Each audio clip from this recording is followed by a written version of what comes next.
उपमुख्यमंत्री एकनाथजी शिंदे यांच्या हस्ते मोहोळच्या नगराध्यक्षा सिद्धी वस्त्रे यांचा सन्मान। उपमुख्यमंत्र्यांकडून कौतुकाची थाप, सिद्धी वस्त्रे यांनी घेतले एकनाथ शिंदेंचे आशीर्वाद।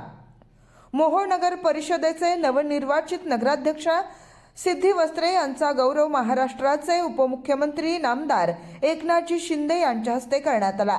यावेळी वस्त्रे यांनी साहेबांचे आशीर्वाद घेऊन आगामी विकास कामांवर चर्चा केली। या प्रसंगी शिवसेनेचे ज्येष्ठ नेते रामदासभाई कदम, आमदार भरत शेठ गोगावले, ओबीसीचे प्रमुख रमेशजी बारसकर आणि शिवसेना जिल्हा प्रमुख चरणराज चौरे यांची प्रमुख उपस्थिती होती। नगराध्यक्षांच्या या सन्मानामुळे मोहोळ शिवसेनेमध्ये उत्साहाचं वातावरण असून यावेळी शिवसेनेचे सर्व नगरसेवक आणि पदाधिकारी मोठ्या संख्येने उपस्थित होते। सामान्यांच्या हितासाठी काम करणाऱ्या कार्यकर्त्यांच्या पाठीशी शिवसेना खंबीरपणे उभी असते अशा भावना यावेळी व्यक्त करण्यात आल्या।